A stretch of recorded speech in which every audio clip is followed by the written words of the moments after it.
Apocalypse Now by Desutoria. Chapter 12.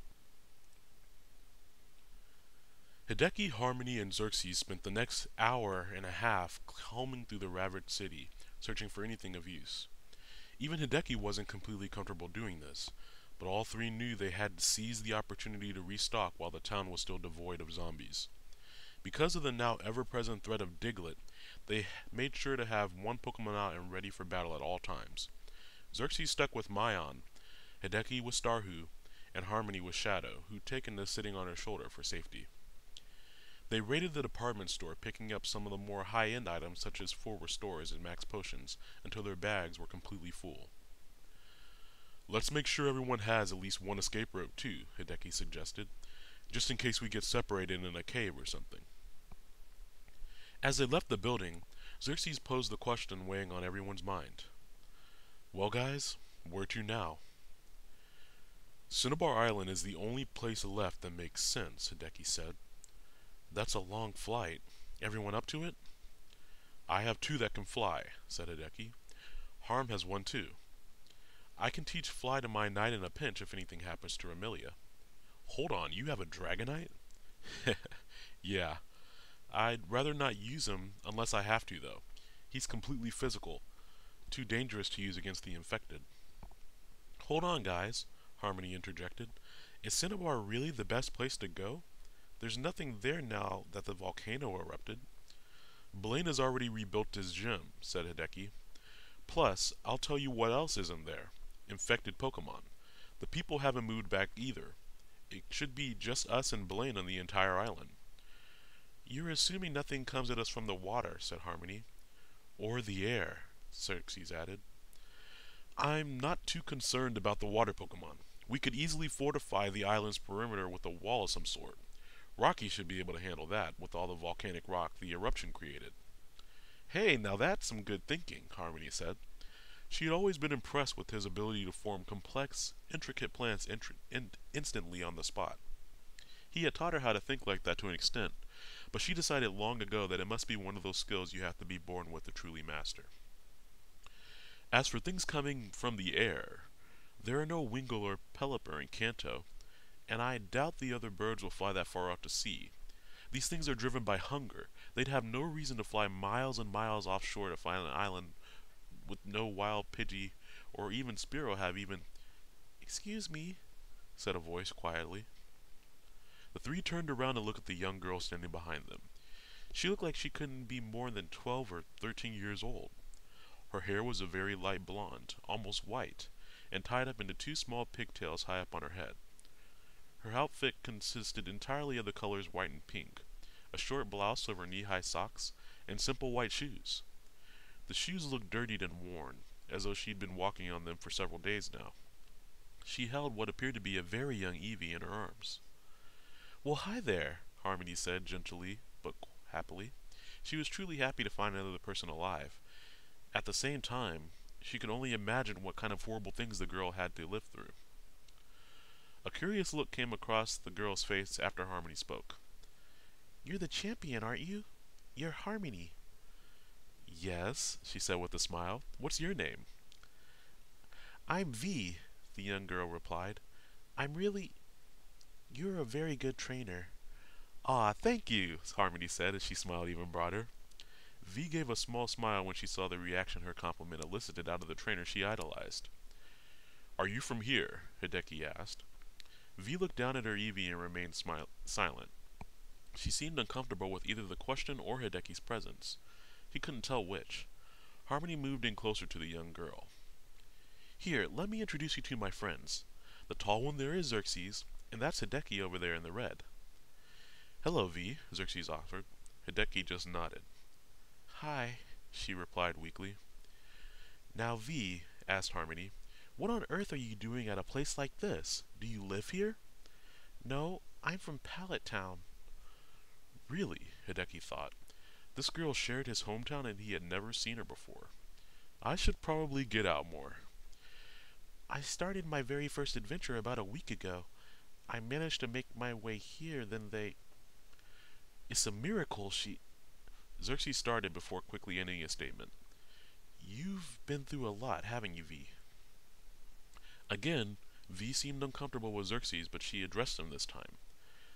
I was staying in the hotel last night before all this happened, and I just ran and hid in that tall building over there and waited for it to go away. Again, she looked at her Eevee. I found this little guy at the very top floor in a Pokeball. I think he belonged to someone, but it looked like he was abandoned. What are you going to do now? Harmony asked. I don't know. Look, as adorable as this is, we really need to get moving, Hideki said abruptly. We can't stay in one place too long. We've been out here almost an hour. V, do you have any Pokemon? Asked Harmony. Other than your buddy there, she said, pointing at the Eevee in her arms. Mm-hmm, she said, nodding. I have a whole team. They're not very strong, though. Would you like to come with us to Cinnabar Island? You've got to be kidding, Hideki said. You're not seriously thinking of dragging this kid along, are you? Hideki! She said, shooting a glare at him. She can hear you, you know. We're lucky we've made it as far as we have, and we're some of the strongest trainers in the country. How do you like our odds once we add a fourth member, and one as weak as she is? Excuse me, V, Harmony said as she stormed off, violently grabbing Hideki by the arm as she went. The two got into a heated argument as soon as they were confident they were out of earshot. What are you suggesting? You want to leave her here? Yeah, I do. All right, fine. You go tell that little girl she has to die because she's too big a burden on us. Okay, Hideki said as he started walking toward V. Hideki! Harmony almost yelled, again grabbing his arm and stopping him. How could you? This is a matter of survival, Harm.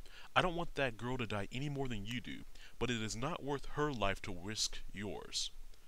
Harmony paused, touched by a sentiment in spite of herself. Is that really how you feel? You know it is. You are always the first thing on my mind whenever one of these outbreaks happen. And I'm going to make sure you're safe no matter what, but... He paused as he turned his head slightly to glance at V and Xerxes in the distance. She'll do nothing but slow us down. Maybe we can make it to Cinnabar with her just fine. But shit happens. And if that shit happens while we also have to babysit her... The two stayed silent for a few seconds. I understand. You can stay here, Hideki said. I'll go tell her. He started off back towards them again, but again stopped when he felt Harmony's hand on his shoulder. I'm not okay with this, Hideki. Tears were now slowly streaming down her streaks. Harmony, I understand what you're saying, and I totally respect it. But I could never forgive myself if I agreed to this. We can't leave her here. We just can't. I'm only looking out for you. If you really care about me, you'll do this. She reached out and clutched Hideki's hand in both of hers. This will haunt me forever if we abandon her. Maybe you don't care about her. That's fine. But then do it for me. Hideki sighed before slowly walking towards the group. V, listen, Hideki began. I'm sorry for what I said earlier. Would you like to come with us to Cinnabar Island? I don't think you really want me to come along. I know what I said was insensitive before, but I didn't mean it. I'm sorry, alright? V looked up at Harmony. He really is sorry, Harmony offered. I think he's just lying because it's what you want, she said bluntly. Hideki and Harmony were both taken aback by the girl's astute and mature understanding of the situation. Yeah, you're right, Hideki finally said. Hideki! No harm. This girl is obviously smart. There's no use lying to her. Listen, kid, he said to V as he approached Harmony and wrapped an arm around her. I promised to protect this girl with everything I got. That's the whole reason I was against you coming with us. Because adding you makes things more difficult by default. It's nothing against you. Do you understand? Yes. But she doesn't think like I do. Harmony insisted on bringing you along. She's just that kind of person. It means a lot to her, and I am going to respect her wish. Hideki, Harmony said quietly. He walked up to V and extended his hand. My name's Hideki. It's nice to meet you. V stared at his hand for a long time before finally reaching out meekly and grabbing it. Guys, I feel like I'm always the one pointing out the obvious here, Xerxes said, but we really should head off if we're going to leave. Right, Harmony said. V, do you have anything that knows fly? I have a Pidgeotto, but I don't have the badge to use it. That's going to be a problem, Hideki noted. Hideki, would you mind if she rode with you and on Big Bird? Harmony asked. I brought Birdo along. I'll be fine by myself. He wasn't quite sure what she meant by being fine by herself, but Hideki and V both reluctantly agreed to the plan. The four trainers took off to the south, Xerxes on Remilia, Harmony on Birdo, and Hideki and V on Big Bird. The three Pokemon flew far enough apart from each other that the trainers couldn't comfortably speak with one another, and Hideki missed conversing with Harmony like they had on their previous flights. Both he and V were extremely quiet by nature, so the majority of the trip was spent in silence. Hideki would occasionally glance over at Harmony to make sure she was doing alright. Each time he looked, she seemed to be lost in her own thoughts. You like her a lot, don't you? V finally asked. I promised I'd looked out for her. I'm going to keep that promise. It's okay. I can tell you do. It's really sweet how you want to protect her so bad. I think you're really genuine with that, and it's sweet. Hideki was again baffled by the girl's acute understanding of his and Harmony's relationship. But then he realized she was probably just messing with them. Thank you, V said. Thank you. For changing your mind, even if it was just for Miss Harmony. Again, Hideki stayed silent. Is she as nice as everyone says she is? Nicer, Hideki replied instantly. You'll never meet a better... Don't you have an iPod you could be listening to or something? V let out a small giggle. I like you. I thought you were mean at first, but now I think you're just weird. Thanks. Hideki! Xerxes yelled. Hideki looked over to see him pointing at a black cloud to their right. It took him a few seconds to realize that the mass was no cloud at all. A massive flock of bird Pokemon of all descriptions flew towards them. Hideki estimated that there must have been at least 200 to 300 Pokemon in the sword. Success! Use Thunder! Hideki released his Zapdos, who let out a shriek and let loose a large bolt of lightning on the flock. Xerxes also had his Mismagius chip in with his own Thunder, although as a non-electric type, its bolts were significantly smaller in size than Success's.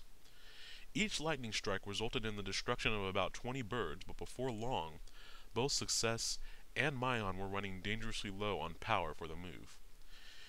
V, Hideki said, we're going to have to land. There's too many of them. As soon as we hit the ground, join Harmony and find somewhere to hide. I'll keep them off as long as I can. At this point, the birds were closing in on the group from all sides. Hideki secretly doubted their ability to land safely even before the outcome, but he wasn't about to throw V in an unnecessary panic. But again, Hideki had underestimated the girl's mental wherewithal, for she had a full grasp of the dire circumstances. Her gratitude toward the trainers who had taken her in, her admiration of Harmony, and her newfound respect for Hideki drove her to make a sacrifice for the team. Voltage, use self-destruct! She threw a Pokeball high in the air as she gave this command, releasing a Voltorb. The Pokemon immediately glowed with a brilliant light before violently exploding, pushing the three trainers' flying Pokemon further and faster toward the ground, and pushing the surrounding swarm of birds in every direction. As his Fearow collided with the ground, Hideki felt himself become jarred from his Pokemon's back before sliding a ways until he abruptly crashed headfirst into something hard. A tree perhaps, or a large rock. His vision quickly began to fail him, but the last thing he saw was his loyal Pokemon's body crumpled in a heap on the ground.